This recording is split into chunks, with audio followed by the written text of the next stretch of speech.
In 2009, the printing company Quebecor World announced they were shutting down operations in Covington, Tennessee, just northeast of Memphis. It came as a surprise for the 350 employees, many of which had worked there for decades. Greg Patrick and his family will always remember the day they found out the company was laying off their workforce. I got a call. He left and I got a call, and when he came back, I said, I got this call and they're saying that the plant is closing. And I said, I told him I don't think that's true. He hasn't said anything about it. He said, yeah, I got those calls too. He said it is true. And so at that moment, my reaction was, wow, what are we going to do? It's become a common story for many Americans, becoming unemployed with a lack of skills and certifications, and trying to get back on their feet while the competition for jobs is fierce. Greg Patrick was honorably discharged from the Army after high school. Back then, it was easy finding a job in his hometown. He expected to stay in the printing business for his entire career. But as the market shifted to digital media, Quebecor was forced to shut their doors to consolidate their operations elsewhere. What avenue was I going to take? Was I going to follow printing and leave Tennessee, go and work somewhere else in another state, uproot my family? Was I going to start all back over again, entry-level job, and have to go work my way back to the top again? Or could I go back and get retrained? Could I go back and improve my skills?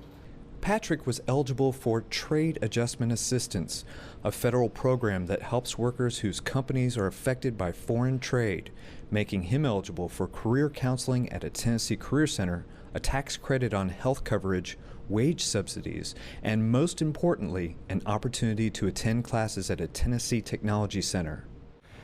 Greg is one of those students that embraced his training. I knew immediately within a week or two, because he would leave the day talking about page 90 in the book and come back in the morning talking about page 120. You're going to have to put a roller right in the middle of our conveyors. Patrick enrolled in industrial electricity and construction electricity, programs that normally take 32 months to complete, but Patrick's determination allowed him to finish the programs in half the time. Greg did it, and I knew day one he was going to do it. He came in, he read, he studied, he stayed on task. He would occasionally get up, get a cup of coffee, but then he would go back to a trainer. He would go back to his books. Immediately after his training, Patrick landed a job as an industrial electrician's apprentice at Marvin Windows and Doors, a custom patio door manufacturer who has been in Ripley for 30 years. The training that Greg went through and received is a great example of taking a dislocated worker, one unemployed, putting that talent and skills to work, matching that up with another employer in need of technical talent, and it's a success all the way around. We're very happy to partner with the local technology center. It's a great example of a public-private partnership in helping the company locate good talent that's already trained, and put that talent to work for an available opening.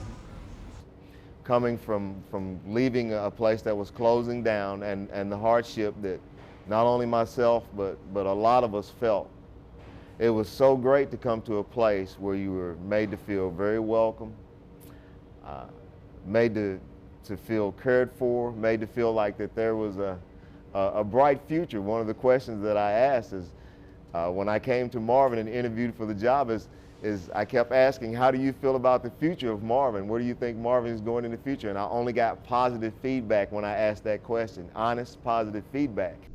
And if a new job at Marvin wasn't enough, Patrick was chosen as the Outstanding Student of the Year. The award, a brand new Chevy Sonic. The city of Ripley even held a parade in Patrick's honor. I'm blessed, and I'm very thankful for what is happening in our lives. But I worry so much about some of those people who I worry about that are probably struggling, because they didn't have the opportunity that we had and the advantages that we had.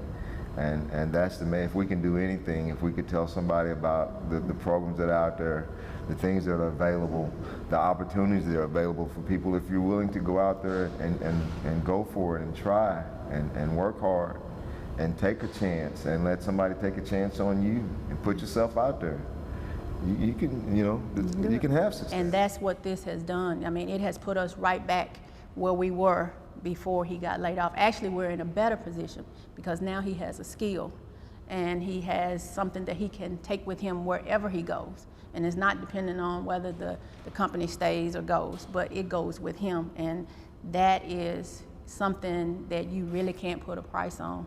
It's just, it's invaluable, and we're thankful.